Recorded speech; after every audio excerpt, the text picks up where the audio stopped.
Well, good morning everyone. It's James Hunt of Everyman Advisory. This is episode 4 of the Everyman Chronicles. I'm here as usual in front of the Billy Boy gates. You can see them there. Open today. Not sure whether that's a good omen or a bad omen. So, in episode 3 we talked about the covert hostile takeover of planet Earth. I'm afraid there is no other analysis that's possible if you look at the evidence. So, we're in trouble. Or perhaps not. So as we reflect on what the future holds, let's remind ourselves of episode 1 of the Everyman Chronicles. We talked about courage, the courage of my father when he was up that tree in occupied Normandy. Did he press the parachute release? He wasn't sure whether he was going to drop 100 feet to his death or 10 feet. It ended up being 10 feet. I'm here today to prove that it wasn't fatal. In episode 2 of the Everyman Chronicles, we discussed duty and sacrifice. The duty that saw Captain Fenwick return to that encampment in the forest in Normandy to try and retrieve the silk, the means by which Morse code was de-encrypted when it came through, because Captain Fenwick knew that without him retrieving that silk, the lives of his men were in danger. So he made the ultimate sacrifice. The tear in my father's eye told me of the love he had for his commanding officer, as he called him. So here we are, facing a terrible winter of discontent.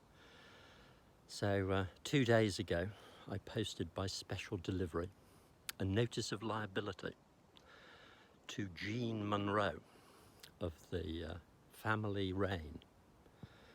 Jean Munro, daughter of Father Harris, a mother of 2, a wife of Tony Raine. This lady is the Chief Executive Officer of the drugs regulator in England, and she has a terrible task in front of her. The evidence is overwhelming. These poisonous drugs should be stopped in terms of their promotion, but we don't appear keen to stop them. So we're in for a terrible winter of discontent. So, I was talking earlier this week to 2 clients of mine, Jeremy and Steve. They were scratching their heads. We just managed to pull off a management buyout of their company in the teeth of a hostile enemy, psychopathic enemy it might well be said. How had we done it, they said. How had we done it indeed? Well, I think it was very clear. They were on the side of good. Those who spoke for 80% of the equity, or potentially spoke for 80% of the equity, were on the side of evil. So they won by having a plan, by having the courage, by being prepared to make the ultimate sacrifice for their organisation that they really believed in. So what I would do is encourage you to think of a wonderful future vision of the world. So the World Economic Forum, Professor Klaus Schwab will have us believe that it's a corporate future that faces us. A world government where no property is owned. Of course it will be owned by some. We'll all rent everything from that global elite who they don't talk about. Well, one can imagine the rents will be a little more than we might like to pay. So for those who love freedom and liberty, now is the time to make a stand. Make a stand in the park, all over the world. Watch the Rachel Elnow video.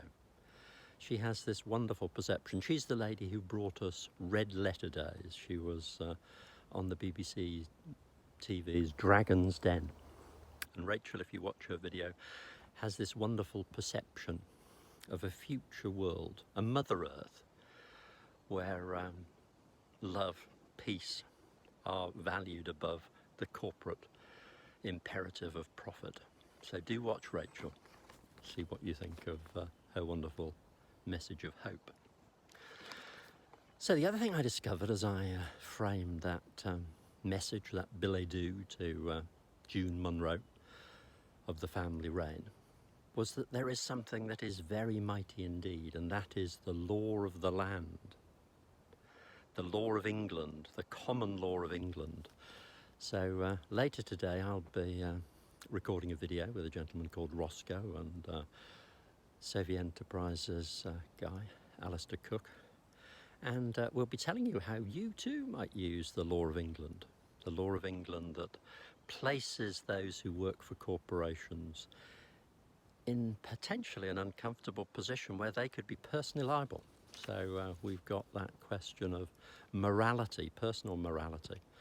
The conclusion I've come to is that as man has ascended, the ascent of man through technical innovation, we've had an equally vertical descent of man from morality.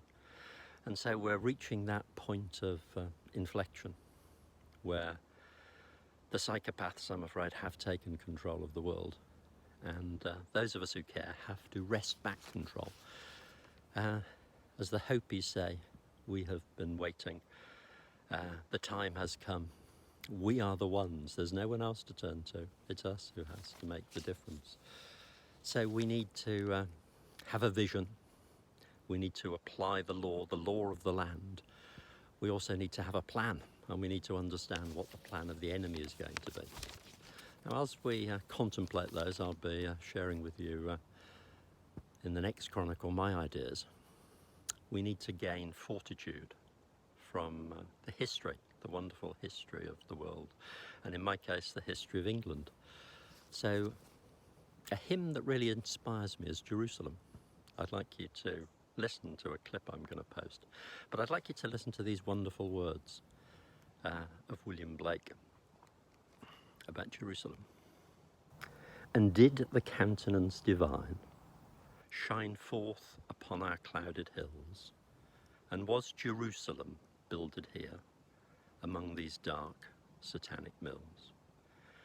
Bring me my bow of burning gold, bring me my arrows of desire, bring me my spear, O clouds unfold, bring me my chariot of fire.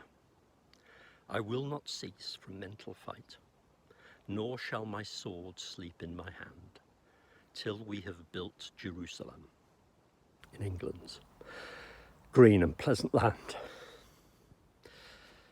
So we have divine energy